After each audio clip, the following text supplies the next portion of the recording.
topic today is China's Belt and Road Initiative and Imperialist blowback. So I'll be talking for about 35 minutes or so. As the war is taking a turn towards a decisive defeat of NATO proxy Ukraine by dependent capitalist Russia, the world's imperialist powers have been ramping up their provocations against China. These provocations have become increasingly hysterical and are shared by most, if not all, bourgeois parties within the imperialist establishment, from Washington and Ottawa to London, Berlin, and Paris, and all the way to Tokyo and Canberra. In the United States, the Trump and Biden administrations had no difference over containing China. They only differed on whether to go after Beijing immediately or to first take a detour via Moscow. The imperialist efforts include what they describe as a noose of US military bases around the Middle Kingdom's borders. Under the pretext of defending human rights, they involve supporting jihadists in Xinjiang, freedom of navigation provocations in the South China Sea by the US Navy and allied navies, supporting capitalist restorationist groups in Hong Kong, arming Taiwan, and supporting its Democratic Progressive Party. What drives this confrontational approach by the United States and its allies against Russia, China, and Iran is fear of losing their hegemonic position in the world economy. And whilst Russia has been building up its own military since 2008 on the basis of a mostly resource extraction-based economy, the People's Republic, which Trotskyists consider to be a deformed worker state, has emerged as the most formidable competitor. Since the 2008 global capitalist crisis, China's economy has been growing steadily, unlike those of the imperialist countries. Despite recent slowdowns as a result of its stringent anti-COVID measures, its rate of growth puts that of the United States, Germany, or Japan to shame. Jude Woodward commented in 2017 that, quote unquote, over the 7 years from 2007, China grew by 80.5% compared to 7.3% for the United States, 0.6% in Japan, and 5.2% in Germany, saying that China's growth is slowing, but not noting that China's total growth, has been more than 10 times that of the United States since 2007 distorts the truth. At a time when all capitalist countries have been relentlessly attacking working class living standards in a bid to arrest globally falling profit rates, the Communist Party of China, in the following CPC, has introduced wage growth and poverty alleviation programs. What facilitates this combination of economic growth and increased welfare for workers is the core of China's economy, which remains collectivized property that the CPC directs to prioritize maintaining the social peace by granting workers a steady income and other social benefits instead of profit maximization.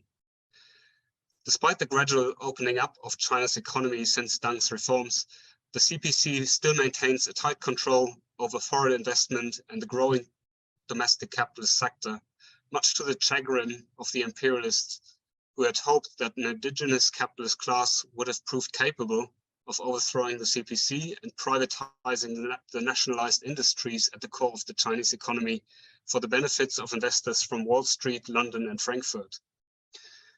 Not only has this dream of a rerun of China's neo-colonial submission not been fulfilled today, the People's Republic is posing a serious economic challenge to the Western imperialist countries and their rules-based international order.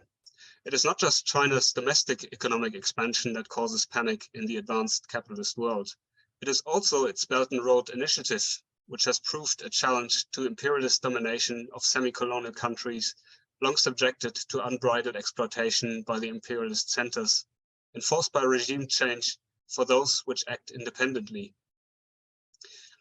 Western mainstream media has traditionally portrayed the past century and a half of financial enslavement of dependent capitalists and semi-colonial countries at the hands of the International Monetary Funds and the World Bank as assisting their development. It is now full of denunciations of China's recent Belt and Road Initiative as debt trap diplomacy. Various pseudo-Marxist Western leftists echo the condemnations of China's supposedly imperialist appetites. the Chinese economy has developed at a historically unprecedented rate and has rapidly closed the technological gap with the West. Estimates of its relative status vary. Some Marxist academics place it at the level of the EU's weaker member states, like Greece and Portugal, whereas the ardently xenophobic Australian Strategic Policy Institute recently claimed that the People's Republic had overtaken the United States in 37 of 55 key technologies. In former Soviet Central Asia, China, not Russia, has become the most important country in terms of trade, investment, and the construction of infrastructure. Today, the Middle Kingdom is the largest investor in Africa in monetary terms, and the fourth largest in both Latin America and Southeast Asia. But this global expansion is not matched by military power. At this point, China is only capable of projecting hard power locally rather than globally like the United States. In 1978, the CPC embarked on market reforms. While leaving the core of the state-owned economy intact, domestic and foreign capital were permitted to operate in a fashion not unlike the new economic policy introduced in the Soviet Union in 1921. The Stalinist CPC bureaucracy was prepared to permit a large segment of its domestic working class to be employed by predatory Western multinationals in exchange for the opportunity to gain access to modern technology. This proved hugely successful, and China's dramatic economic progress has lifted hundreds of millions out of absolute poverty, although it came at the cost of brutal exploitation of tens of millions of workers. 20 years after the introduction of these capitalist market mechanisms, Deng Xiaoping's Jiang Zemin, successor Jiang Zemin, proclaimed the necessity for Chinese enterprises to go out, in quotation marks. This led to an explosion of Chinese foreign investment between 2005 and 2016. But unlike Western corporations driven by profit maximization at home or abroad, Chinese foreign economic expansion has, for the most part, been politically driven. In 2006, the Chinese State Council identified a few priorities for overseas investment: purchasing raw materials, as well as promoting the export of services, equipment, and technology in fields where China is competitive. The infrastructure projects of the Belt and Road Initiative involve the sale of construction services. In addition to these state-owned enterprises, prioritized investment in advanced technology targeting European and North American firms. In response to massive layoffs in the privately owned exports goods sector as a result of the 2008 global capitalist crisis, Beijing invested heavily in expanding infrastructure in order to absorb the redundant workforce, which included the creation of industries to produce inputs for building railway lines, roads, tunnels, and bridges. While successful in providing employment for millions of unemployed workers, more products were produced than could be used effectively. The Belt and Road Initiative was able to utilize these stockpiles through the promotion of international investment and trade. China's foreign economic activity also helped generate goodwill and economic connections with many semi-colonial countries to offset the aggressive US-led imperialist campaign to contain China. In his documentary, The Coming War on China, John Pilger highlights a 2011 military exercise in which the US and allied navies practiced closing down China's main maritime trading route through the Indian Ocean and the South China Sea. The primary land-based route through Xinjiang, which connects the People's Republic with Central Asia, the Middle East, and Europe, has also been the target of imperialist meddling. China's Belt and Road Initiative, which is aimed at promoting economic development as well as trading routes with its immediate neighbors and beyond, is designed to foil imperialist attempts to isolate China from trade with the outside world. Beijing's state-owned enterprises, SOEs, account for 75% of all Chinese foreign investments. Those projects undertaken by private Chinese capital are generally much smaller scale than the ones SOEs carry out. A few large Chinese firms, private firms like Huawei, can successfully compete in semi-colonial markets because they can undersell their competitors from imperialist countries. But the vast majority of Chinese capitalists are small scale and technologically not a great deal more advanced than many firms in the semi-colonial host countries. Many of the smaller firms venture abroad to escape China's higher wages scales and stricter environmental regulations, which cut into their profits. They find it easier to survive in African countries with fewer environmental safeguards, and in many cases, they become African, not Chinese enterprises, and cut ties to their country of origin. Most of the negative headlines about Chinese enterprises abroad are generated by the operations of private companies whose owners are driven by the same imperatives of profit maximization as imperialist firms and share their lack of concern for workers' rights or the environment. Occasionally, Chinese embassies have intervened to rein in entrepreneurs whose operations threaten to complicate relations between the People's Republic and the host country. Some Chinese firms operate in special economic zones, which are often created by Chinese state firms at the behest of African governments seeking to replicate China's economic miracle. In these zones, Chinese companies usually end up as subcontractors for Western multinationals, which means razor-thin profit margins. What's no more benign than imperialist firms, Chinese private capital lacks the scale and market clout of its Western competitors, and therefore is in no position to super-exploit the semi-colonial world in any meaningful way. Yet private Chinese capital generates more profits abroad than the far larger state-owned enterprises which dominate Chinese foreign investment. Far from being a new imperialist power appropriating super profits from neo-colonial countries, the People's Republic is subject to a far higher rate of exploitation by foreign capital than its firms generate from their overseas investments. Chinese state-owned enterprises are not primarily profit-driven. A significant percentage of them are not profitable and are only kept afloat by the state because they are seen as socially useful by providing employment and social services for a section of the population. SOEs also function as the tools for the CPC's domestic economic development plans. They form the collectivized core of the economy and carry out the directives of state planners. When operating abroad, they face more exposure to market competition. Many SOE managers are therefore hesitant to invest in an unknown economic environment abroad and have to be pushed by CPC to take the leap. This is because the success is not primarily determined by the profitability of the enterprises they had, but rather on how closely they adhere to the targets set for them by the CPC leadership, which are often determined more by political objectives than generating returns on investment.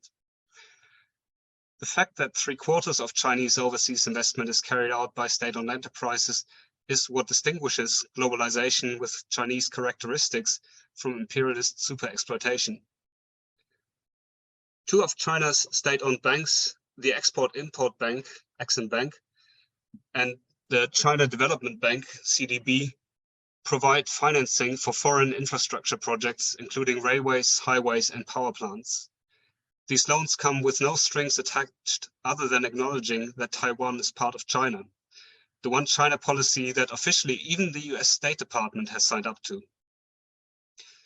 Loans from Exim Bank and the CDB are not tied to any other political or economic commitments, unlike those offered by the International Monetary Fund and the World Bank, which link financing to the implementation of privatization programs and opening up the semi-colonial markets for imperialist multinationals. The IMF's infamous social adjustment programs have ravaged virtually every country where they have been implemented by opening up these less developed nations to competition from foreign corporations. In stark contrast to the IMF's approach, most Exim Bank loans are offered at better than standard market rates, also known as concessional rates, while CDB loans, though mostly issued at market rates, tend to have more generous conditions than those offered by imperialist lenders. When countries have difficulty keeping up their payment schedule, Chinese banks will often renegotiate the conditions and extend the repayment period. Unlike the IMF and the World Bank, which refuse to provide loans to heavily indebted countries, Chinese state-owned banks are prepared to fund projects that have the potential to eventually return profit, even if not in the short run. This allows semi-colonial countries to develop economically within the global capitalist framework. To date, the People's Republic has written off more foreign debt held by the semi-colonial world than the entire West combined. The scale of Chinese lending internationally has been large enough to change the behavior of imperialist financiers. The China-Africa Research Initiative of the American Johns Hopkins University noted that the IMF had to improve the terms it offered in order to compete for influence with borrowers from the global south. The Western mainstream media has been full of stories about Beijing practicing debt trap diplomacy on semi-colonial countries by providing loans which, when defaulted on, supposedly trigger a Chinese takeover of the project. But there is simply no evidence to support such claims. The case that is usually cited is that of the construction of the Sri Lankan port of Hambantota, which was largely funded by concessional Chinese loans when the country was already in debt distress as a result of earlier borrowing from the IMF. When the Sri Lankan government was unable to keep up payments, an agreement was negotiated to permit a Chinese private company to lease the port for 99 years, with the stipulation that it could not be used for military purposes. It also included further loans at beneficial rates for the Sri Lankan government. In some cases, Chinese loans are part of a package called engineering, procurement, and construction contracts, which date back to the Mao days. They require the recipient government to purchase Chinese raw materials and use its workers, are usually carried out by state-owned enterprises and financed by either the Exim Bank or the CDB, often at concessional interest rates. In the early 2000s, some recipient governments expressed concerns about the use of Chinese workers and Chinese-sourced raw materials rather than using domestic ones. SOEs responded by increasingly employing qualified local workers when they could find them and using raw materials from host countries where they existed. A 2018 study carried out by the London School of Oriental and African Studies concluded that Chinese infrastructure projects, many of which are accessing and extracting raw materials, had a net benefit for African countries. For example, in Angola, a special loan arrangement permitted the government in Luanda to repay the debts they ran up for infrastructure projects and raw materials accessed as a result of these Chinese infrastructure projects. In many cases, the host countries have also received help both in establishing or expanding local industries involved in supplying materials for the construction projects and upskilling their domestic workforce. These projects regularly result in a loss for Chinese state-owned enterprises. The reason that they are completed is because they are not driven by the prospects of short-term profits, but a long-term perspective of gaining access to stable sources of raw materials while cultivating a positive relationship with semi-colonial governments involved. SES academic and xenophobe Tom Miller notes in his account of the Belt and Road Initiative, Chinese officials expected to lose 80% of their investments in Pakistan, 30% in Central Asia, and 50% in Myanmar. Chinese SOEs in Africa did not initially treat their workers any better than their Western corporate rivals. Today, they generally pay lower wages, but provide much more job security. When the financial crisis of 2008 hit, mining companies from the imperialist countries in Zambia fired a big chunk of the workforce, but their Chinese equivalents did not cut pay either. Chinese SOEs typically provide benefits such as free meals and accommodation for their workers and routinely engage in community projects, including building nurseries and primary schools and drilling wells, according to a 2016 study of the British International Institute of Ecology and Development. Chinese SOEs were initially hostile to unionization attempts of their workforce, but over time have become more willing to tolerate trade unions and adhere to labor regulations. One of the key objectives of Beijing in Africa is to win favor with host states through making positive contributions to economic development. This is particularly true amongst the poorer countries of the global south. Even though this tends to reduce some of the more egregious forms of exploitation by imperialist firms, Chinese state-owned enterprises are not engaged in promoting working-class power or undermining capitalism. In 2017, the CPC passed a foreign investment law which aimed at reining in the spiraling costs of SOE projects abroad and reducing capital flight and money laundering by private firms. Within the first 4 years of its implementation, the foreign investment law led to reducing Chinese foreign investment by 50% from its peak in 2016. The People's Republic is no new imperialist power trying to leverage economic and military might to extract value from less developed countries. Whilst China's large-scale investments abroad are intended to provide support to its domestic economy, this is achieved in most cases by contributing to the economic development of the recipient countries, unlike imperialist economic interactions with semi-colonial countries, which typically involve buying up existing assets or creating new ones for the purpose of generating ongoing revenue streams for foreign finance capital, whilst putting domestic competition out of business.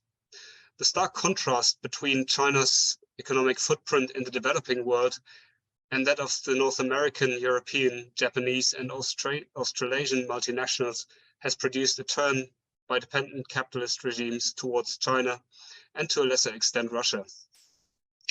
China's success in establishing a tentative peace deal between Iran and Saudi Arabia, a long-time linchpin of US power in the Middle East, like the successful intervention by Iran and Russia to prop up the Syrian Ba'athist regime against regime change efforts bankrolled by Washington, represents a major turn in global geopolitics.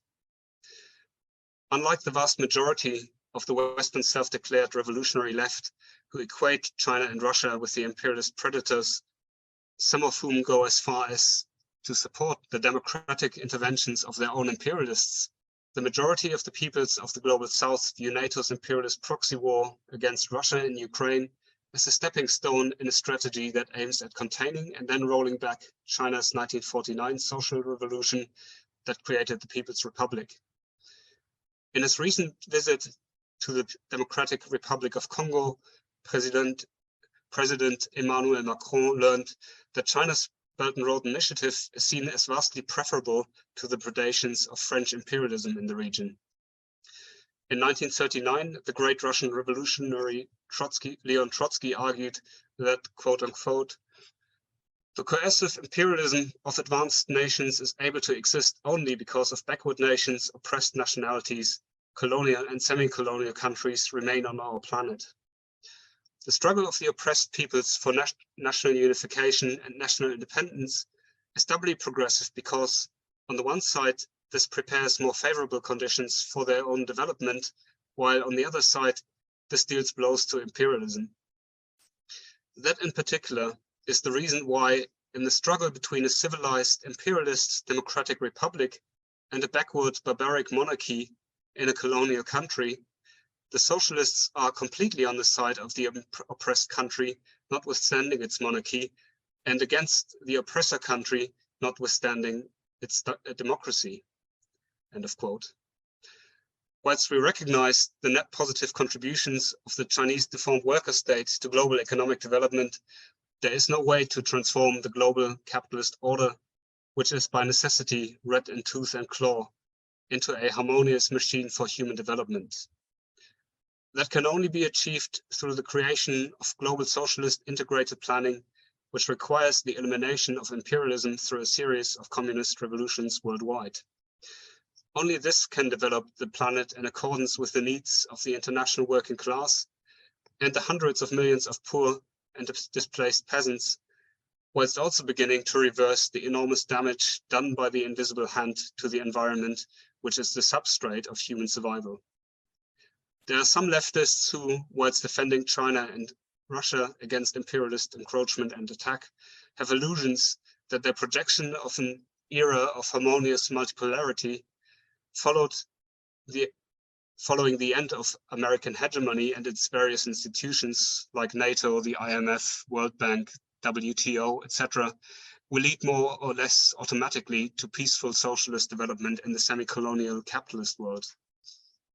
The armament programs of multiple imperialist countries and increasing inter-imperialist tensions caused by the looming prospect of NATO defeat in Ukraine, perhaps highlighted most dramatically by the US blowing up the Nord Stream pipelines, demonstrate such notions of a potential new era of international equality and stability to be nothing but illusions.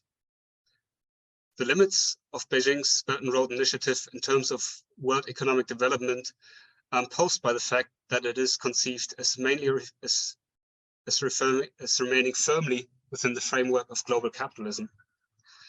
The tensions of China's SOEs and the trade union movement in many host countries, as well as the instances of non-compliance with the host state's labor legislation, reflect the fact that the CPC is a Stalinist bureaucracy which is not fundamentally committed to liberating the working classes from capitalist exploitation, but safeguarding its own privileged position. Despite the Belt and Road Initiative having provided training, jobs, and income to the masses of the global South, workers still need to fight their bosses, including Chinese ones, and of course their own bourgeois governments to win new gains and defend those won in the past. The Belt and Road Initiative is not capable of transcending the irrationalities of the global capitalist system of inequity and oppression. At best, it may ameliorate some aspects for some workers in some regions, nor can it eradicate the fundamental impulse of global imperialist powers to struggle to expand their wealth and influence at the expense of their rivals, nor their profound commitment to reversing the social gains of the Chinese Social Revolution of 1949. The future survival of humanity requires the victory of world socialist revolution, which was the objective for which the Communist International was established under Lenin in the immediate aftermath of the victorious October 1917 social revolution, which created the world's first worker state. The communist movement under Lenin and Trotsky in the early 1920s was armed with a program that linked the fight to maintain and improve living conditions for the majority of the world's people with the ultimate necessity of socialist revolution in order to bring the productive forces of humanity under the conscious control of working people through a democratically coordinated plan to alleviate poverty. Today, there is a burning necessity to implement economic planning on a global scale, not only to eliminate poverty and hunger, but also to safeguard the biosphere upon which human existence depends. The duty of revolutionaries is to defend dependent capitalist and deformed worker states against imperialist aggression, whether in Eastern Europe, Latin America, or East Asia.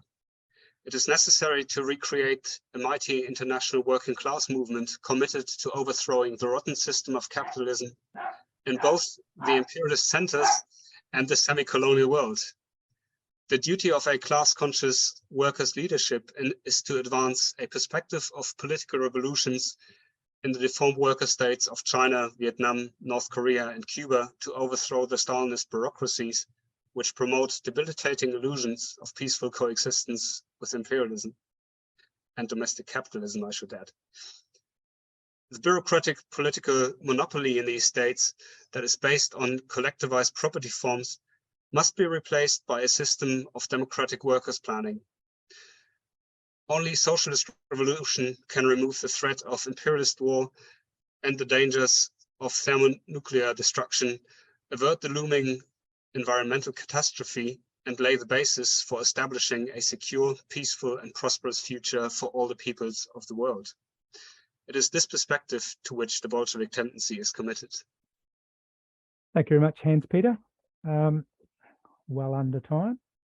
So as I mentioned at the start, just for any latecomers, we're now going to have a discussion round. People can speak for up to a maximum of 5 minutes, and I'll give you an indication when you've got 1 minute to go. And also we're using the Zoom webinar feature, so when you indicate to speak, as I can see being done by a few people there, you'll be disconnected for a short period while you get changed into a panelist, and then you'll get disconnected again for a short period when you move back to being an attendee. You can choose whether to have your video on or not. We are recording this and we'll be making it available on our website, but that will just be audio only. So if you do choose video on, it's just for the people present here today. Okay, so I've got two speakers. I'll just promote Renate, and after Renate is Karen. You could just unmute yourself. Okay. Yes. Can you hear me? Yes, go ahead. I'll let you Okay, know my when you've name had four. Thank you. My name is Renata Bridenthal. I'm a historian, a retired historian from the City University of New York, and I'm in New York. I'm in Manhattan right now. My question, Hans-Peter, to you is, we've had these debates here a lot in my circles about how China is to be seen and how to achieve socialism. So my question is about timing. The planet is burning. We're told that we're like, I don't know, 3 seconds to midnight. Things really have to be done very quickly. A workers' revolution that is truly global and not national or confined to a country, as some of us think might be the case in China. I understand the complexity of China. I've been reading about it. But the timing question about organizing a worker revolution in all countries or in all the major countries, which right now seems very distant. Not only where I live in the United States, where it looks like impossible, but even in some of the European and other countries. So the question is, do you really think that we could have a global worker revolution in time for such a major project as saving the planet? Thank you. I'll just make you a attendee again. And I've got Karen next, and following Karen will be Paul. Karen, I'll just promote you to a panelist. Also to note that in some of these online sessions, you might see the presenter coming back a number of times to answer questions. Usually we just take those at the end where Hans-Peter will get a summary. It may be that other people will come in to answer questions of people who've raised them before, or to respond to comments that people have. Karen, yep, there you go. Yeah, hello. Can you hear me? Can you see me? Yes, you're all good. Okay, yeah. Hello, I'm Karen in Germany. And I would like to ask a question about this notion of harmonious multipolarity as opposed to hegemonic unipolarity. I'm not yet well versed in the relevant literature, so maybe I'm just asking a beginner's question, but so bear with me. Is this a Stalinist notion? Just this idea of a multipolarity? Is this like, or maybe a social democratic notion, analogous to Kautsky's idea of, what was it, ultra-imperialism?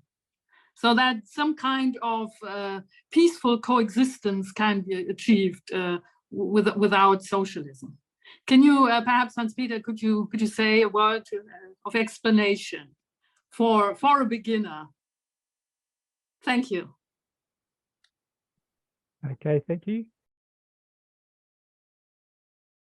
Okay, next we've got Paul. I'll just promote you, Paul. If anyone else wants to come back to answer either of those questions, you can feel free, or Hans-Peter can pick them up in his summary. Just unmute yourself. Right. Thank you very much. Thank you very much, Alan. Yeah, I want to thank Hape for the presentation. It was a very good summary of the current state of China and world politics. I do want to speak a bit to the viability of social revolution, as Renate suggested that it's quote unquote near impossible.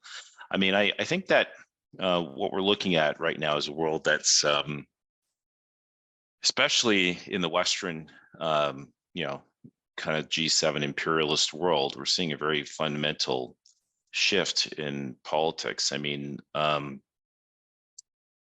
we see symptoms of it all over the place. I mean, leaving aside, the kind of economic factors, where, for example, personal indebtedness in North America is going up by double-digit percentages. Housing costs are, exceedingly out of reach. Homelessness is on the rise. I mean, there is a profound sense of economic turbulence. I mean, in Europe, energy costs have soared because of the Russian-Ukrainian war. People are feeling an extreme amount of insecurity right now, and there's not a lot out there that's on offer as a solution. I mean, it's in the past, there's a lot of there would be the occasional bump up of social programs to accommodate economic dislocation and so on, but we're not seeing much of that on offer. Certainly not in the United States, where both the Democrats and the Republicans have kind of united in a neoliberal war against the working class. I don't think it's a profound statement to say that living standards are plummeting in a lot of the major Western countries. I mean, we only need to look at France, where Macron had to use extra parliamentary powers to impose a pension reform, which has launched a huge upwave in strike and labor militancy activity. I mean, in Germany, there was a one-day strike of transport workers. In North America, we're seeing companies that not that long ago would have even considered being unionized or being attempts at organization. And there is an openness to socialism. I mean, like, if you don't watch CNN or read the New York Times, which you'll find that where there's a certain narrative given about the well-being of American capitalism. I mean, I think you can see that people are open to new ideas. I mean, I think there's been polls showing that the level of support for socialism in the United States has been steadily rising. Which I can remember. I mean, I'm in my 50s now. I certainly don't think was ever a big factor. But attending the DSA's socialist event in Chicago last year, I can say that there's a huge interest, not just in the kind of the milquetoast socialism on offer from Bernie Sanders or even the DSA, but like class struggle, workers fight for power socialism, which is what the Bolshevik tendency certainly embraced. So, I think that we can't use the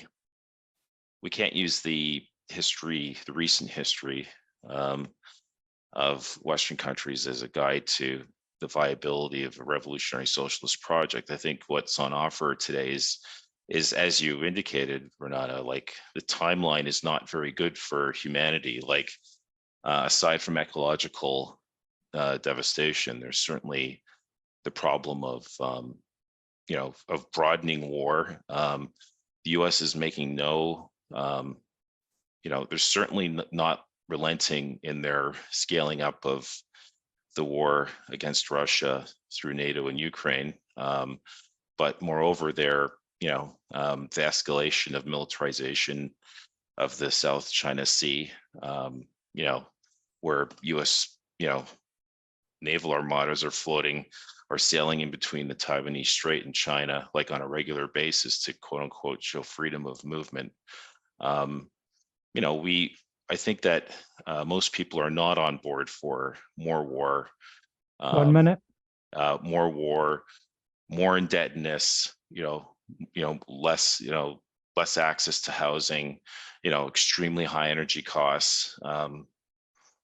So I think that the idea where we can reorganize society in the interests of human need, as opposed to the profits of the Elon Musks and and so on of the world, is not a difficult proposition to sell. So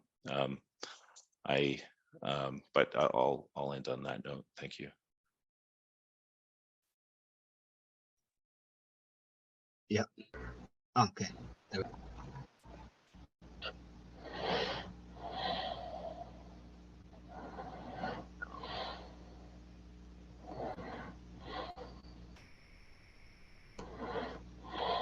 Go ahead, Max.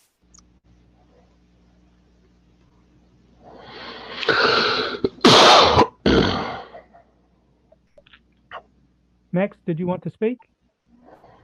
Well, sure. I'll just say hello. I'm sorry I was late, and I'm trying to get onto the track, whatever track you're on with the conversation. I'm also curious as to, as I noted in the chat, that I have to go to work in a couple hours. I might have to cut out before 2:00. I assume that's when this ends.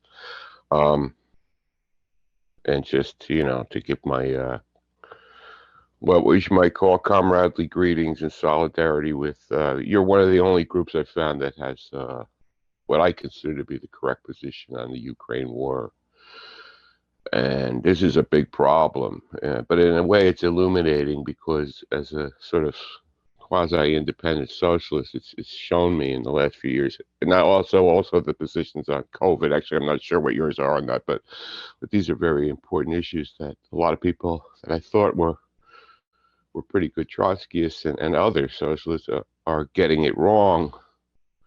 And it made me kind of realize how, I don't know, it just made me realize a certain reality of the situation in the left. And I don't know, it doesn't really affect me one way or another in terms of the possibility of revolution. I still think that's pretty much the same as it always was. It just opens my eyes to what the hell am I trying to say? It kind of opens my eyes to stumbling blocks, like it's just, well, that's all I wanted to say. But this isn't really about this topic of this meeting is more about China, but I figured it might touch on it. But like I said, I'm a little sleepy and headed, and kind of trying to pick up where you're at, what we're talking about. I listened to what the people said, and I noticed they were talking about DSA and milk toast, so it's things that I'm familiar with. But how this relates to the whole China thing is interesting to me. And also somebody mentioned this idea of multipolarity as being a Stalinist idea.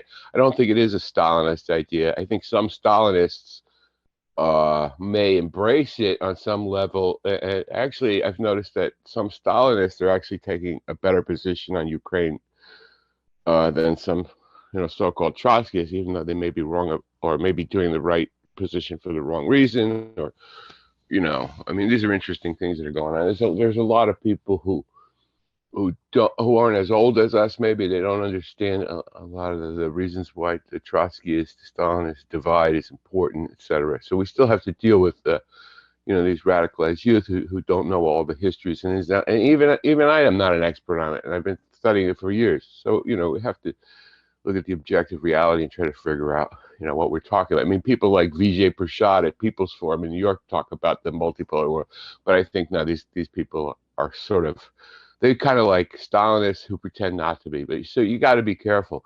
But the thing about, I'm actually curious if somebody could define how the topic of this meeting, the official title, connects to all these things. Because, like I said, I came in late, so I'm a little out of it, and then I'll stop there because I don't want to mess up the meeting.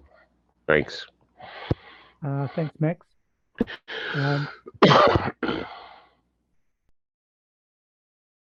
Next, we've got Tom.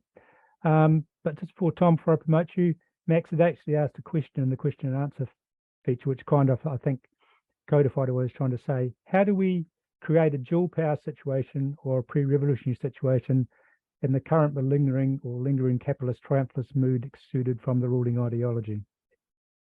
Tom, I'll just promote you. Just unmute yourself. Unmute. Yes. Okay. Okay, thanks. Yeah, I want to say that to start with, I think that Karen is right about multipolarity. Multipolarity is distinguished from unipolarity, the American century, where the rules-based order, the rules are all made in Washington, everybody has to do what they're told or get whacked. The Chinese are talking about, Chinese Stalinists, we're moving into a period where that writ no longer holds. And I think that there's a lot of evidence for that. But that's not going to fundamentally change the fact that we're locked into a late capitalist, imperialist, predatory form of international organization, which implies constant struggle for improving situations, taking advantage of weaker countries, et cetera, et cetera. I mean, it's not going to, the Chinese Stalinists have this notion of peaceful coexistence, that it's possible for imperialist predators and worker states to peacefully develop side by side, et cetera. And they are certainly attempting to implement a rational reorganization of capitalism on the Eurasian continent with their BRI project, but it's completely out of the question. Karen's quite right. It's a social democratic Stalinist illusion to imagine that it's going to be qualitatively different. It's probably going to be an improvement in some ways, but it just set the stage for future conflicts. And that sort of connects a little bit to Renata's question about how much time do we have.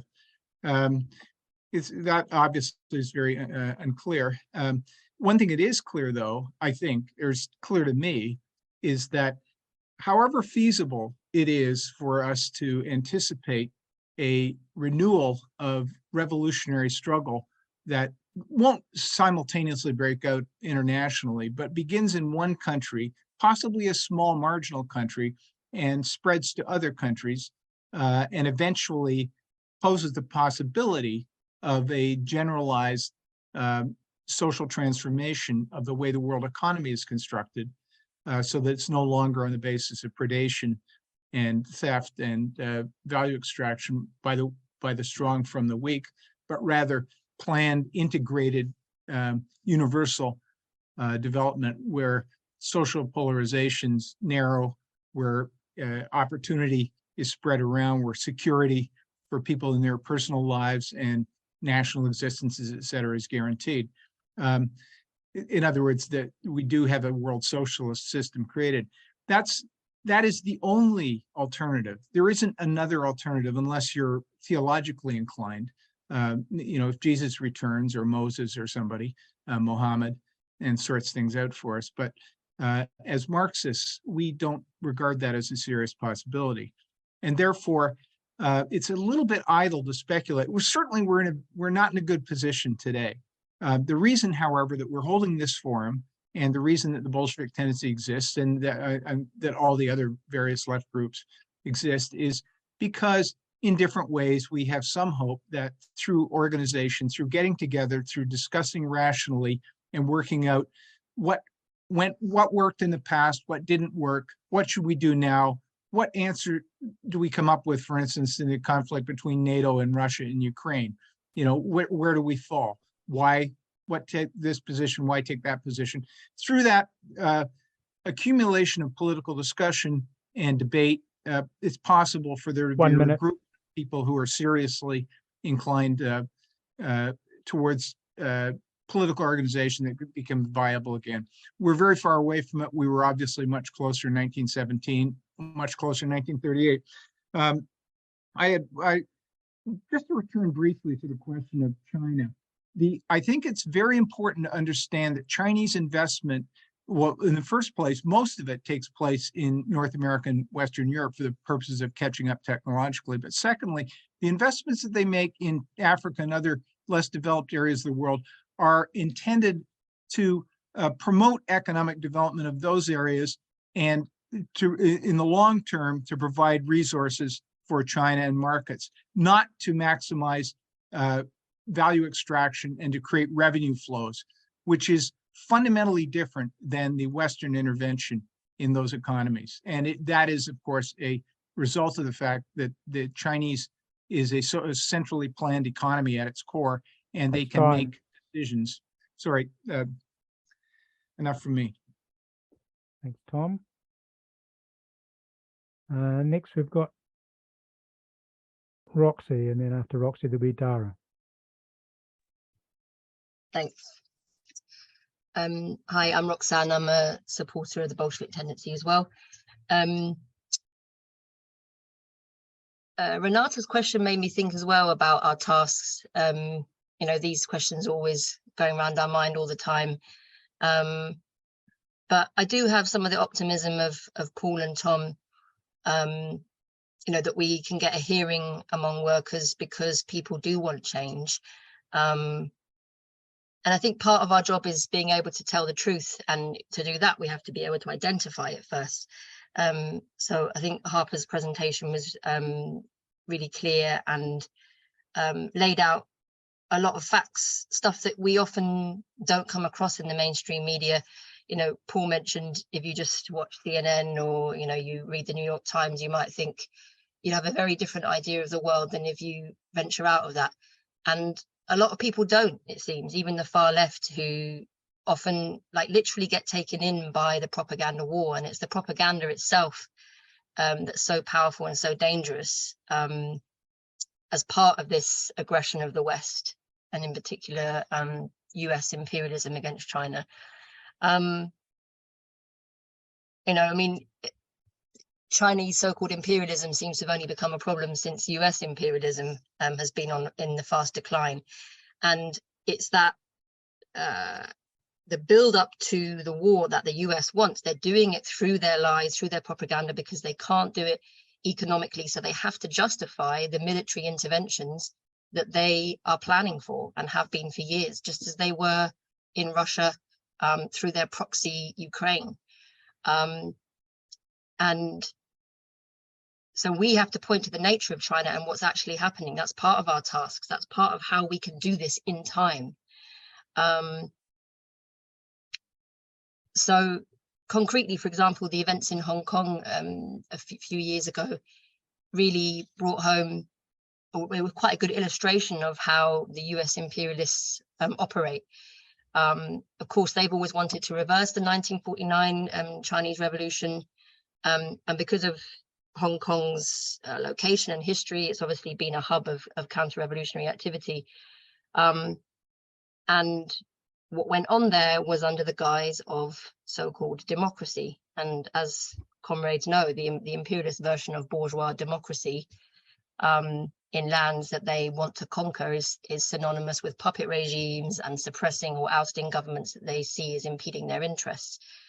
But a lot of the far left fell for that propaganda. You know, the Hong Kong protests of 2019 to 2020 were launched by the so-called Civil Human Rights Front, you know, and we've written about this as well, which was a lash up of right-wing organizations. And it was funded by the likes of the National Endowment for Democracy. It's pretty much a CIA front. And it's been behind numerous regime changes over the years. And there were hardcore counter-revolutionaries involved in these protests. And there were high-profile anti-communist figures like Jimmy Lai. Even though there were obviously thousands of workers and young people involved who had very legitimate concerns about the living conditions in Hong Kong, particularly the extortionate rent prices. But those demonstrations soon got taken over by those reactionary forces. And they were the ones who were setting the agenda. There were people openly waving US and British flags, and there was lots of evidence that these forces were acting with the support and the direction of the US and its imperialist allies directly on the ground. Similar tactics to other counter-revolutions and color revolutions, such as Ukraine in 2014. But all we hear in the bourgeois media is that they're simply pro-democracy protesters. 1 minute.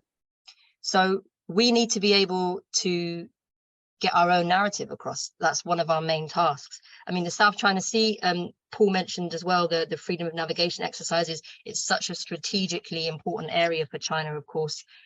Bringing in energy from Africa and the Middle East. And therefore, because it's strategically important to them, it's strategically important for the US to destroy that connection. You know, these exercises they're doing in the sea occasionally involve entire aircraft carrier groups. And of course, they're doing it with the guise of, under the guise of protecting Vietnam, the Philippines, using lofty language of human rights concerns. You know, for 10 years or more since Obama's pivot to Asia, the deployment of US military forces has been, the exponential rise is remarkable. Billions and billions of dollars, more and more frequent US presence in the South China Sea. You've got the AUKUS military alliance set up in 2021. I'll finish this sentence. That is for the primary purpose of targeting China. We've got Nancy Pelosi in Taiwan. I mean, it's obvious what the US imperialists are up to, and we have to tell that truth. Thank you. Okay, got Dara next. Okay, Dara. Can you hear me? Yep, you're good. Great, thanks. My name is Dara. I'm also a supporter of the Bolshevik tendency, and I just wanted to kind of talk a bit about what makes China a deformed worker state. What defines a deformed worker state? I mean, as other comrades have mentioned, the 1949 social revolution established an order in China characterized by the political monopoly of the CCP, centralized control of the national economy, and that essentially remains intact despite, since 1978, the existence of a substantial private sector geared to production for the world market. So while the introduction of market mechanisms and this opening to international capital represented a significant shift by the CCP, it seems that they really do fall short of making a qualitative change to China. The core of the economy remains state property, as Harpe mentioned. An effective monopoly of foreign trade has been maintained. So rather than an expression of what we would call the historically necessary domination by a new exploiting class, the CCP today, much like the Soviet CP of the 30s, remains a bureaucratic caste, not a new exploiting social class. I think it's something that a lot of the left fall down on at the minute. This difference between the class character of the state and its economic system. Most of us will know about the Russian NEP, which didn't signal the abolishment of the gains of the 1917 October Revolution. Even places like Poland, Soviet Poland, Titoist Yugoslavia, they abolished the monopoly on foreign trade and underwent reckless borrowing from imperialist banks, which eventually found them squeezed between the imperialist banks and domestic agricultural smallholders, and that really pushed them further towards a counter-revolution, but it didn't signal a return to a capitalist state. So it's really a question of whether the capitalists are rulers or ruled. And for example, Trotsky said, quote, "We may add, for the sake of complete clarity, if the USSR today, the Marxist Party, were in power, it would renovate the entire political regime, shuffle and purge the bureaucracy, place it under the control of the masses. It would transform all of the administrative practices and inaugurate a series of capital reforms in the management of economy. but in no case would it have to undertake an overturn in the property relations, i.e. a new social revolution. End quote. I think it's important to note, thank you. It's important to note that the CCP's recent moves to strengthen the state sector no more signifies some sort of revolutionary regeneration, as some Stalinists would have us believe, than Xi's anti-corruption campaign was aimed at transforming the bureaucracy into a cadre of revolutionaries. The CCP remains a historically unstable, contradictory, and ultimately a transient formation which can only maintain its privileged position by suppressing any form of independent working class political expression or dissent. A transition to a genuinely socialist society is only possible through workers ousting the CCP bureaucrats and establishing their own direct political rule. In any such struggle, a large section of CP cadre. That's time, if you can wind up.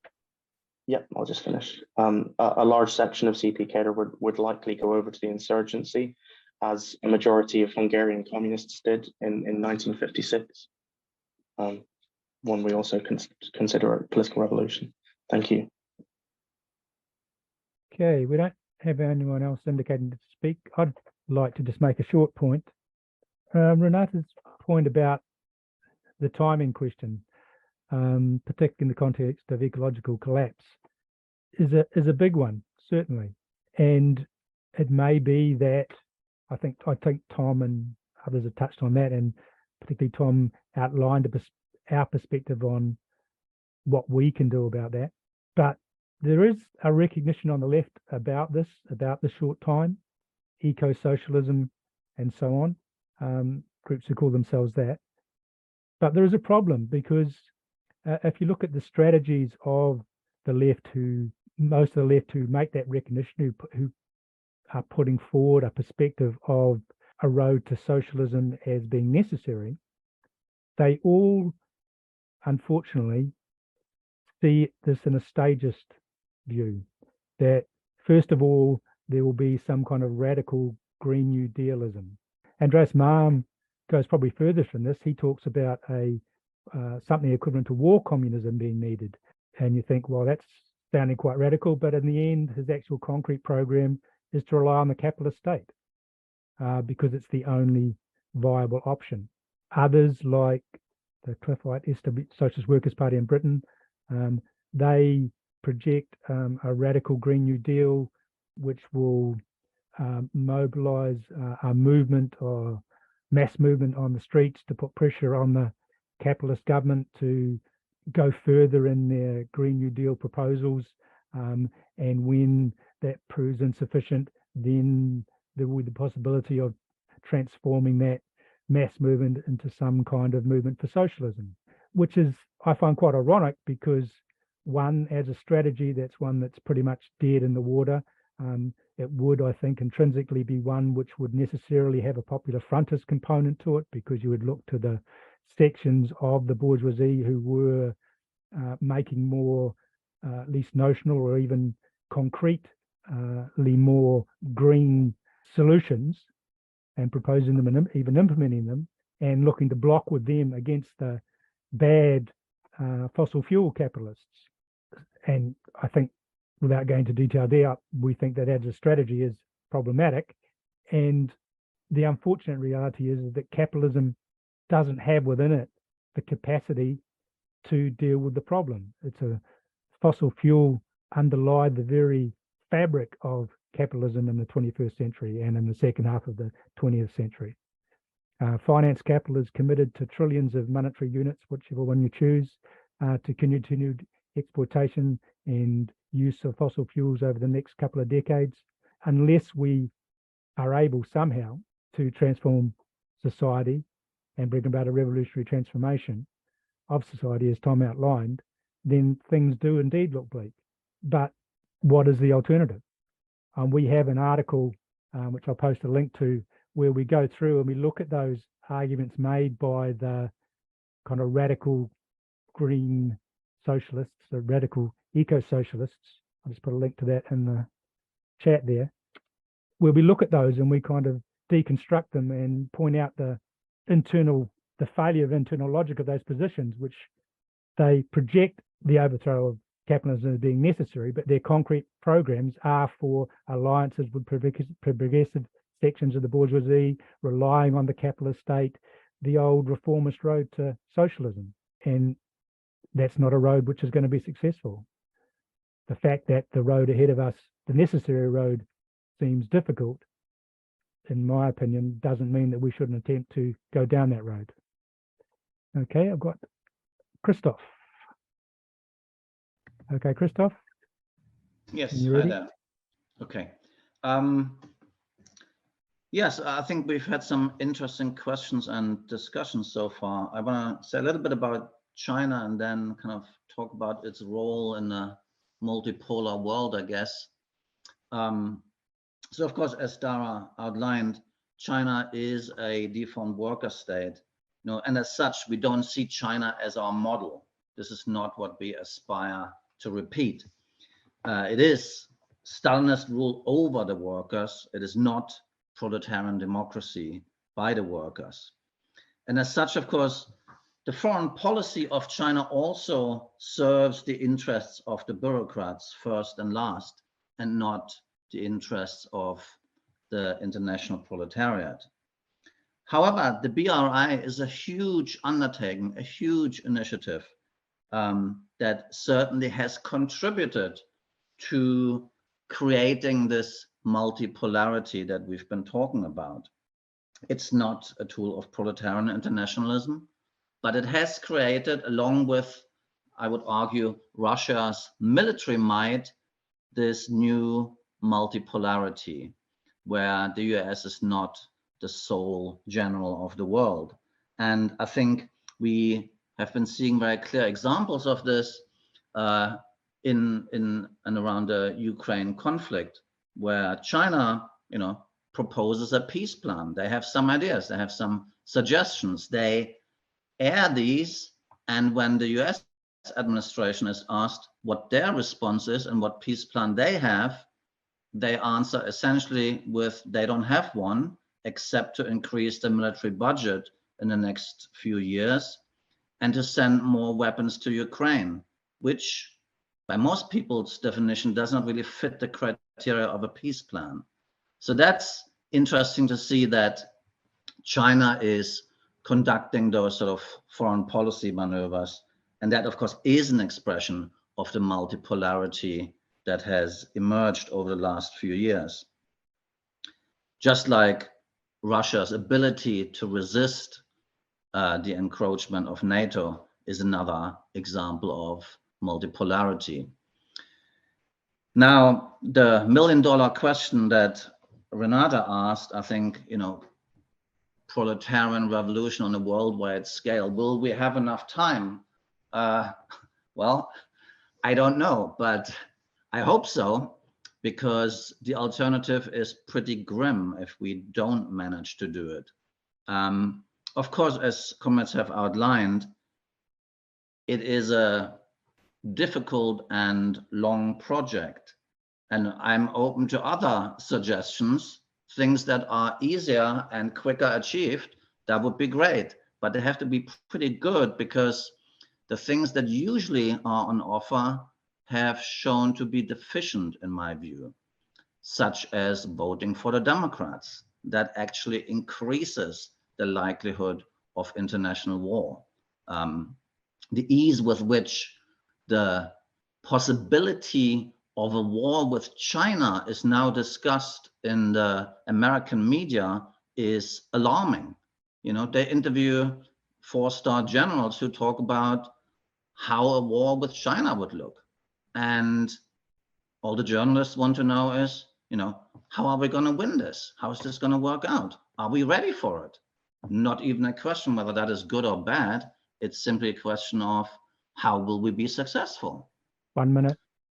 And that, I think, shows that the classic, so to speak, argument of vote Democrats because it will make things better is certainly not the answer. Just like in Germany, voting for the Green Party has put an administration in place that is totally gung-ho. They really want war with Russia. In fact, it sounds like they're happy that they have war with Russia. It's certainly not the answer to vote for those bourgeois parties. I'll leave it at there. At that, it's my time, I guess. Thanks. Thanks, Christoph. Next, we have Michael. There now. Okay, if you can just unmute yourself. Okay, that's good. Okay, hello, this is Michael Greger. I'm a fellow traveler for the Bolshevik tendency. I talk really fast. Yeah, I mean, there's a couple of things I actually noticed. It just, I mean, there's a real hysteria around the Ukraine issue. I mean, I literally go for walks, and I can't do it without seeing like Ukraine flags literally everywhere. Like we stand at the Ukraine, blah blah blah blah blah. I mean, there's actually an interesting thing where I was at a place where there's a boat, and there's a guy like a Soviet flag, which of course the Soviet flag is not Russia, and it's very easy to look this up. But you had this whole hysteria around the area where people have all these like after that have those Ukraine flags. There's one guy like a NATO flag, and it's all people freaking out. This guy had like a Soviet flag on his boat, and it's like I had like arguments with people. I spoke to some people where it's like, look, Russia today is not the Soviet Union. I mean, it's very easy to look this up. And it's like, oh, well, Putin wants to rebuild the Soviet Union. I mean, there's just this basic lack of understanding of basic facts when it comes to stuff like this. Like, I mean, I point out, for example, Ukraine has a Nazi problem. Like, I'll say like Azov battalion are a card-carrying neo-Nazis, like, Russian propagandists, you're Russian. I've been baited multiple times, you're working for the Kremlin. It's like, I've never even been to Russia. I don't speak Russian.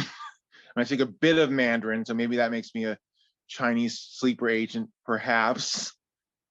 Yeah, well, no, well, not really, but it's, yeah, I mean, there's a real sort of irrational, a lot of irrationality, especially around the Ukraine thing, where just, a lot of people who like would otherwise be reasonable gone kind of nuts, and just, you can't, when I went to Spartacus book, which is like a left-wing bookstore, and even there sort of hopped on the whole Ukraine rah bandwagon.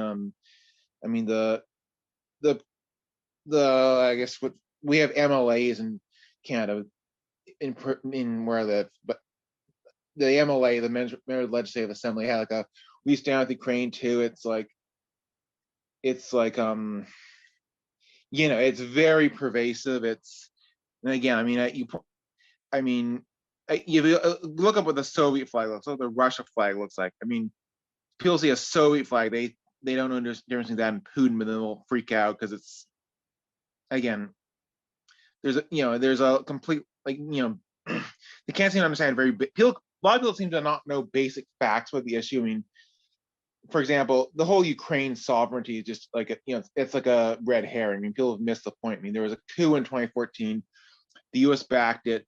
You had a coalition of basically conservatives and Nazis take power. I mean, it's ever since been a proxy for U.S. imperialism. I mean, there is no sovereign Ukraine, blah blah blah. So, yeah, I thought I'd point those out. And yeah, I mean, you'll get people like, you try to explain like, right sector are Nazis. They're like on the Ukrainian side. Svoboda are Nazis, and it's that Azov battalion are Nazis. They'll sort of, a lot of people I know, even leftists deny and just scream them some sort of Russian. Like I've had people suggest that I should get a job working for Russia today. It's like, look, as someone from the LGBTQ plus community, I would not fit in with Putinists. So that's kind of like yeah. I just thought I'd say that. Can't think of anything else now. So.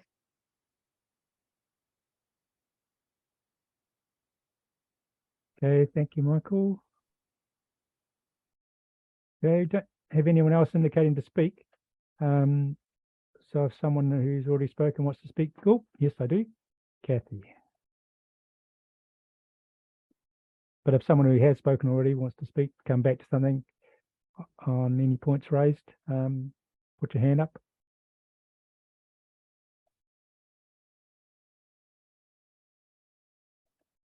Just unmute yourself.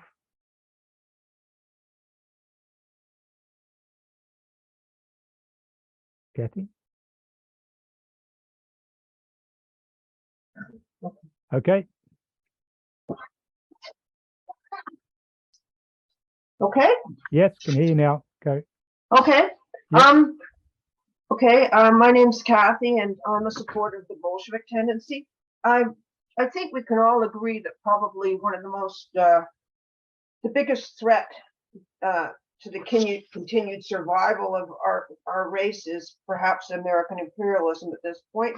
And I thought the question, as others have addressed, that Renata posed, is sort of like, yes, how can you do it?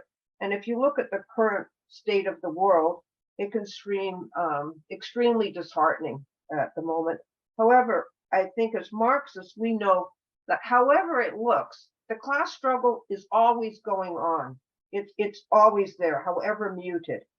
And the working class will always have diametrically opposed interests to those of the ruling class. That's just an ABC.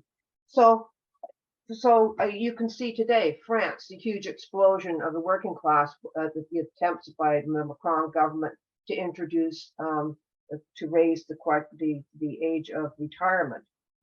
And you can see that in the States at different times when there's been killings of blacks by the cops. Suddenly there'll be this explosion. And that is underneath, that's there all the time. Our job as a small left group, as revolutionaries, is to know that consciousness in the working class can change dramatically. And our job is to distill from the past the lessons and impart the lessons to the working class of the things that work in defense of the working class and the things that don't. Right now, one of the main questions is the question of revolutionary leadership, and it has been since the Russian Revolution. And without revolutionary leadership, you get all the struggle, all the efforts that get made, get sidetracked and get distorted. And that's what the Chinese deformed worker state's all about. It's about socialism in one country and selling out different things. I mean, our job is to point out the way forward. And I do think that because the class struggle always goes on, it is there is always hope that people will that we can turn things around. But in order to do so, you need to build an organization that is based on revolutionary politics, that tells the truth, that points the way forward. And to do that, you have to recognize what the war in Ukraine is really about. You have to recognize what's going on in China and recognize that China is a deformed worker state, not a capitalist state. To recognize that for the working class, the defeat of American imperialism and its proxy war in Ukraine is a good thing for the working class. You know, to defend China, they're anticipating, the Americans are anticipating that they're going to be at war with China in the year 2025. I mean, it's a very scary proposition.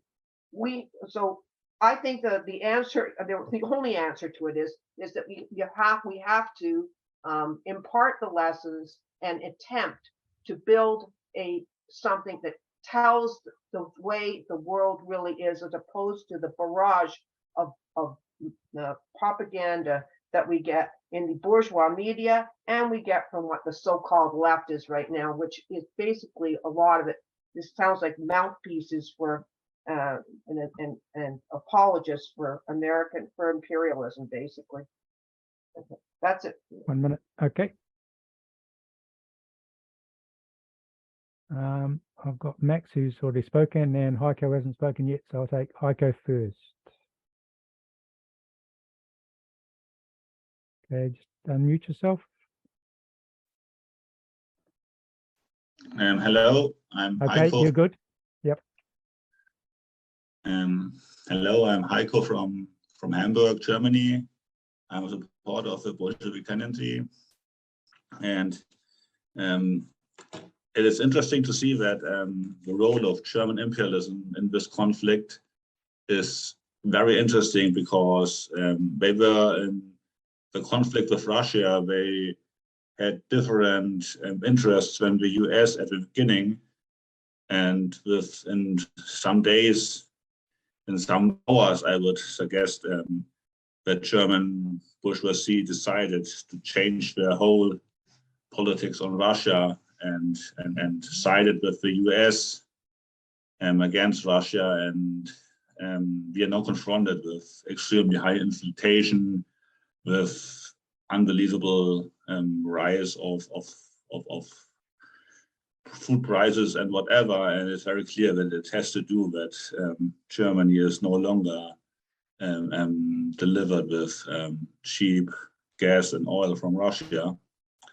And the same is a little bit the same as with China. And the China capitalist class, the German capitalist class has done big investments in China, and the German bourgeoisie has some, and were very aggressive when they heard that they are now doing the same human rights politics with China, and the German imperialism decided to say, no, we are not doing this because we will not lose our investment also in China. On the other side, there are many other smaller questions which are more difficult.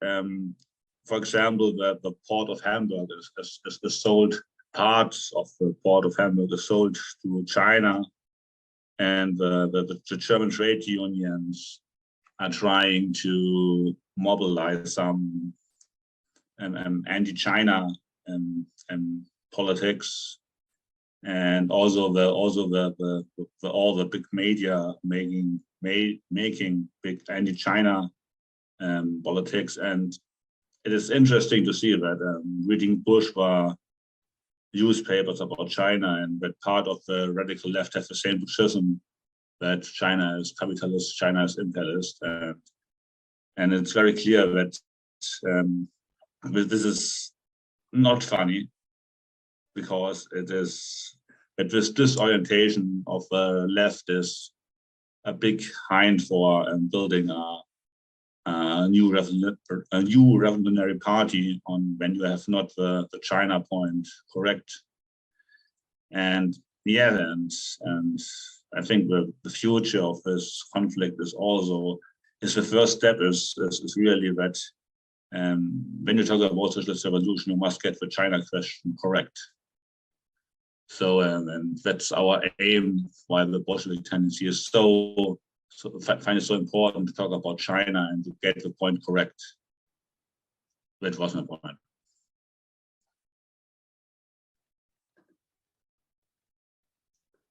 Okay, thank you, Heiko. Okay, I've still got Max and Paul, but Paul Collins, who hasn't spoken yet, I'll take him before Max. And he's gone off. Okay. Okay. Just unmute yourself, Paul. Okay, good to go. Hello, can you hear me? Yes. Hi there. Very good discussion. Yeah, one thing I find really frustrating, also with fellow revolutionary people, is that with this Russia-Ukraine situation and also China, I found this since I came out in support of Russia. There's a tendency among some on the left, I'm talking about SWP types, who they throw the word imperialism around as if it's some sort of buzzword. Although imperialism is part of capitalism, there are elements of it that is different to capitalism in general. I take it, I hope I'm making myself clear, but what I'm saying is it's possible to have the capitalist relations in terms of property relations, but not be imperialist. You're not going into foreign countries and exploiting their natural resources and so on and so forth. Now, there's a tendency to, among the left, some on the revolutionary left, to say that, yes, America is imperialist, we know that, but they then also apply it to China and Russia just because it doesn't conform to their kind of socialism. So I think there's a tendency to not really understand what imperialism means. And it also, so I'm thinking if you did it, I'm just thinking aloud here, if a left-wing organization did a campaign where they were handing out leaflets, it seems that with some you would have to explain in bullet points what capitalism is, but you'd also have to explain what imperialism is, because I think a lot of people are confusing the two, and they're saying things about Russia and China. Yes, it might not be the system that we kind of want, but it's not true to say that Russia and China is imperialist, just like the way the US is. I hope I've made my point clear. Thanks.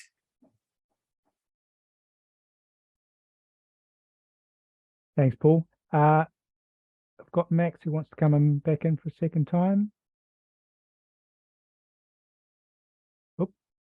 And I promoted him forward. And after Max, we'll take Jason, who just got in too late there.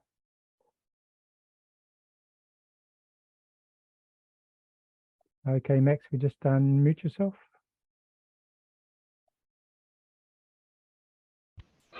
There it is. Again.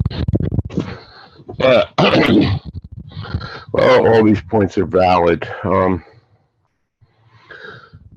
What I see is like,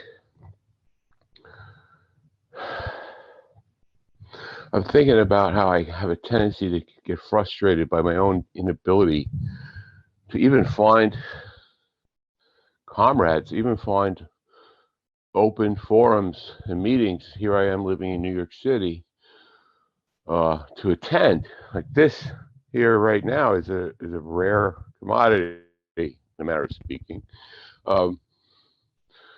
You know, and how groups like in New York and the United States, probably generally, DSA dominate it. It's almost like, you know, we all know that one of the things that we revolutionaries do or need to do is, you know, reach out and try to win over masses of people who are questioning, you know.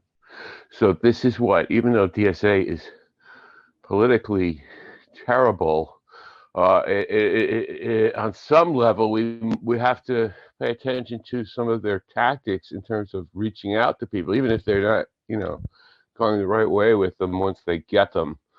And this is what you know, behooves me. It's like I see this. It's like, yeah, I could, if I really want to go to a meeting and just be with people on the left, I can find some DSA meeting, but you know, it's going to steer me.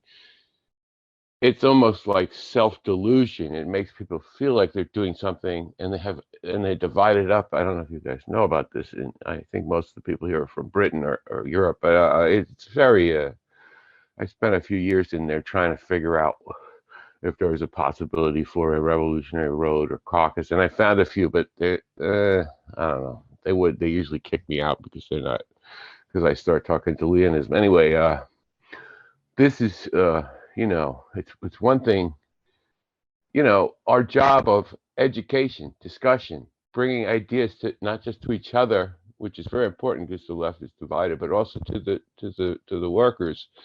And when we say the workers, in my case, I'm also a worker. So it's like this dividing line between the revolutionary organizer and the worker for me is kind of blurred, and has been.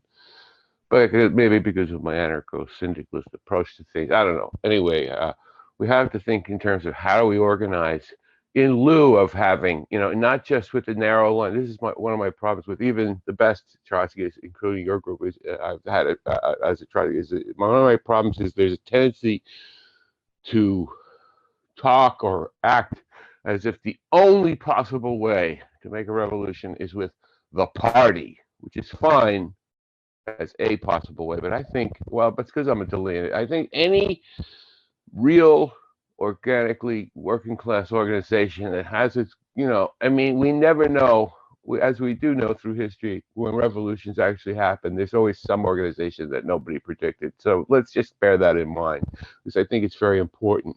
But at the same time, we don't want to get caught up in, like I see in DSA, these people who would like want to throw the baby out with the bathwater. Like they'll latch on to the mistakes of certain Trotskyists and say that this is a natural product of Trotskyism in objectively. And this is the thing, I'm not promoting that, but I'm saying we do have to think about how we get, how we harness the potential of the working class and then give it back to the, and then let the workers lead the, the revolutions and changing the world in this period where we haven't even got that. We're going to have to make all right, we're going to have to make some compromise. We can't be so uncompromising that we don't work with other people. I mean, a lot of these things are very, I've noticed what we're really wind up arguing about, it's like, well, they say reformist, but we're not reformist, but we have to, as Trotskyists, we have to support reforms that, condition, it's like, well, yes, of course, we'll support a raise for the workers, but only within the, we have to qualify it and modify it, use our words that we all know about it. But this is important stuff, because this is the thing that people, real socialists, very socialists, we can't just say, well, they're wrong. Like, okay, so Socialist Action, like I'd say, is one of the only ones that's actually doing a lot of this stuff. I think tactically they're good, but I think their politics stink because they'll start to say, okay, the Maidan coup was bad, the U.S. imperialism, they won't go all the way and say, for example, support Russia militarily. Okay, so obviously I can't really align with that. But we have to look at what they're doing in terms of organizing people on the street and workers and so forth. Okay, thanks. That's fine. Thanks, Max. And we've got one more speaker on the round, which will be Jason, and then we'll go back to Hans-Peter for a summary. Can you just unmute yourself, Jason? Yep. Hi. Okay, good. Yep, go. Yeah, I think it's been a great forum, and there's been a good level of discussion and a surprisingly high level of at least superficial agreement, which is, it's unfortunate that's sort of amazing at this point in time when there are so many ostensibly Marxist organizations that have renounced defense of China and bought wholeheartedly into the idea that the counter-revolution has completely triumphed and that China, despite being ruled by the Chinese Communist Party, is now a nation where capitalism has been restored. It's not shocking, of course, that this sort of idea has become very dominant on the left, particularly in the Western countries. I think it's symptomatic for reactionary periods that there's this sort of regression in consciousness, abandoning program, and particularly things that are maybe more difficult to defend can be a product of that. Here in the US, I think, as a couple of different speakers pointed out, and Christoph particularly, China is presented as a threat, a competing empire, or a conquering imperialist power, even though the US itself never uses these terms to describe itself. Instead, they pitch it as being the democratic US counterposed to authoritarian or dictatorial China. The US international policy under both Trump and Biden has kept China under relentless pressure at multiple points of tension. You see Taiwan, Tibet, Hong Kong. This contrasts rather sharply with China's orientation that Hans-Peter talked about, which is on co-development and aimed primarily at countries described as the least developed or emerging. And while the United States is able to present, a plausible argument when it's doing these newscasts and broadcasting sort of the propaganda that China wants to develop other Asian countries to create a network of obligations and alliances, first we have to point out that just having a network of alliances acting as a counter hegemony to US imperialism would not in of itself be magical proof that a country was imperialist, right? That's not a Marxist analysis of what imperialism is. But China's relationship with Africa in particular also give the lie to this narrative. China's currently accused of neocolonialism in Africa, but that's only to look one-sidedly at the exchanges there, right? While China imports raw materials, buys lands and mines there, it also provides a crucial infrastructure, things like hospitals, roads, railroads, ports, airports, cultural and sporting facilities. So while imperialist carrots were not unheard of, particularly at the height of the Cold War, what's particularly striking is the Chinese government doesn't impose any crippling political conditions or neoliberal debt style restructuring plans, right? So it's very clear that that's a different dynamic. And I think it's a hard one for the Social Democrats, DSA, Dissent magazine, Jacobin, and also for, you know, a lot of the Pabloite left that's abandoned the defense of China to grapple with, and for the former state capitalists, the Cliffites here who've liquidated into DSA, right? It doesn't fit with their worldview, their model of how things work. But I think authentic orthodox Trotskyism can understand it. And, you know, I mean, the great challenge, as I think Tom mentioned, is that, you know, our forces are so small and our voice is so small compared to the tremendous task that's ahead of us. But, you know, we can't abandon it. Thanks. Thank you, Jason. Okay, I'll just let Jason there, and we'll go back to Hans-Peter for summary. Yeah, we had a few questions in the F and the FNA section. One came from Renate, which was about how does opposition, I just read it out, how does the opposition to a centralized economically planning state differ from the anarchist Witzin? Not sure what that is, but I get the gist of what she's trying to say. And then an anonymous viewer asked, revolution is like a wedding. The marriage that follows is the hard part. The opposition continued to exist and to try to subvert in many ways, including violence and including using foreign intervention. How is repression avoidable? And I think that's the latter well, those two questions are linked in an interesting way.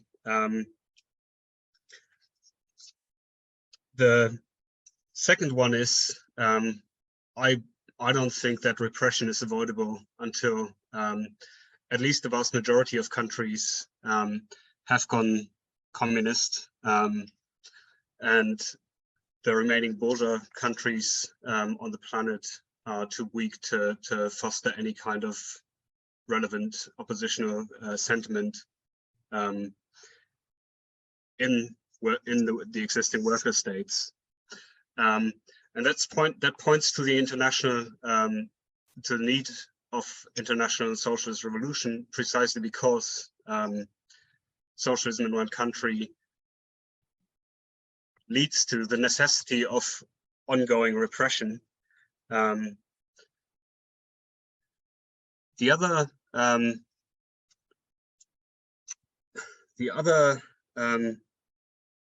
point around, okay, so we got deformed worker states in China, Cuba, Vietnam, and North Korea, who have Stalinist regimes with repressive apparatuses to one degree or another, and they themselves are not able and willing to bring about socialism beyond their own national borders. And sometimes, in the case of China with Vietnam, for example, and that's also relevant to this forum, they clash about their narrow national interests about some little rocks in the South China Sea. So that poses a problem. It weakens what the sort of sentiment and support for working class support, for international working class support, for international socialism or broadening socialism. And the 1979 conflict, for example, between China, which posed as a pro-US fighting pro-US force fighting social imperialism, as they called it, and fighting Vietnam, which a lot of the left had supported to this point in their war against US imperialism, caused major fallouts among the left. So I think the decline of the USSR in itself is to which China contributed, for example, by, supporting Mujahideen in Afghanistan, which came back to bite them in Xinjiang to an extent. Just shows how rotten these regimes are, and the decline of the Soviet Union and other Eastern European deformed worker states show that mass support for them, which the CPC currently actually has, I think, that's undoubtable. It's not a given thing. So that points you towards the necessity of international socialist revolution, rather than just saying the CPC will sort it out for all of us. And as we try to make clear in this forum, we think that the deformed worker states of the like China have a positive impact, not just for the domestic working class in their own country, but also for general economic development in a way that the capitalist countries don't.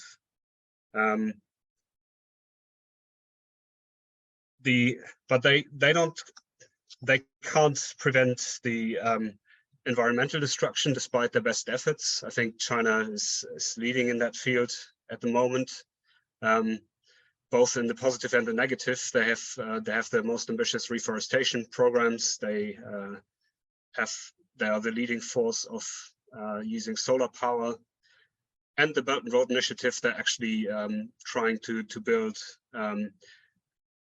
regenerative environmental energy power plants, for example, as well. But nonetheless, they can't have an impact on, for example, the environmental destruction that is going on across the globe. And the imperialist war effort is actually a major contributor to that. Biden's Inflation Reduction Act, for example, was designed to suck investment into the United States under the cover of producing green investment. Blowing up the Nord Stream pipelines was the biggest human-made methane release, which is a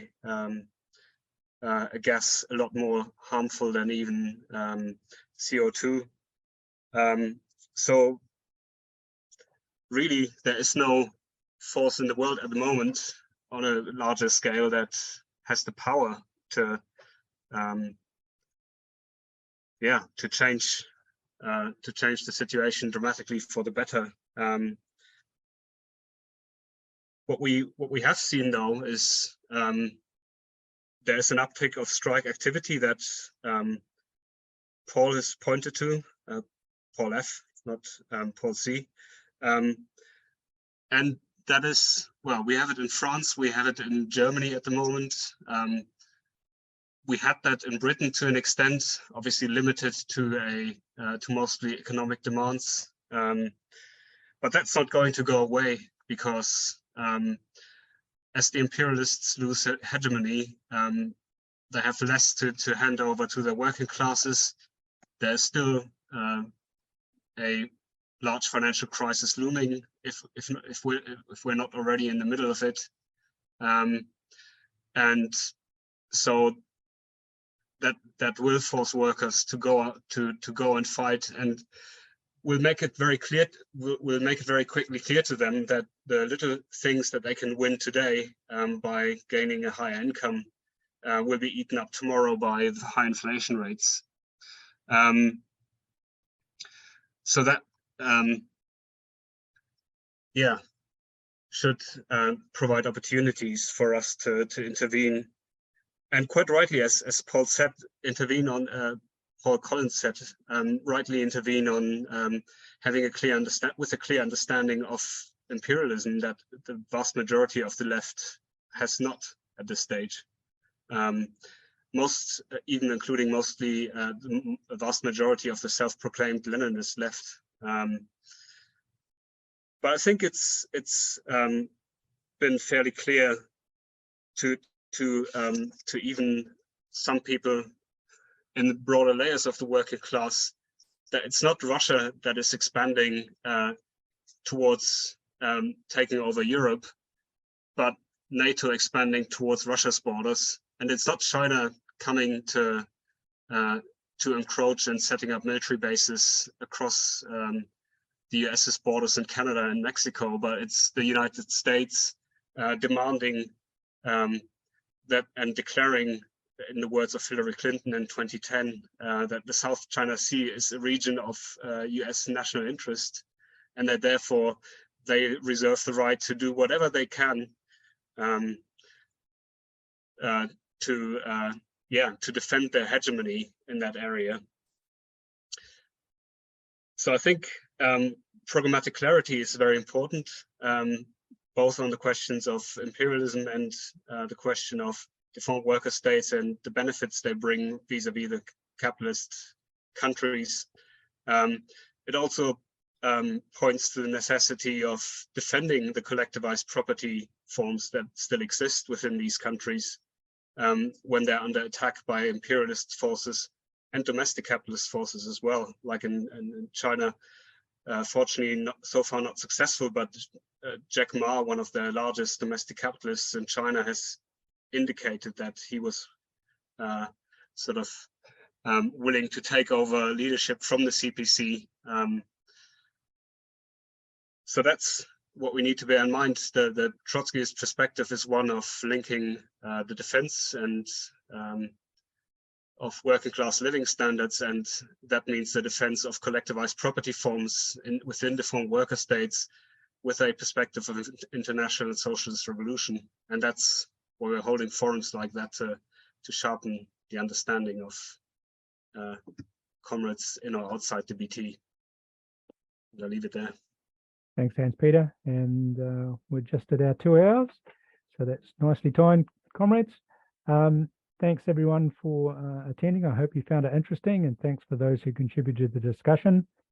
As I said a couple of times, we will be making the presentation and all of the discussion available on our website in audio. We won't be showing any video, so be safe there. And that'll be up in a day or two on our website.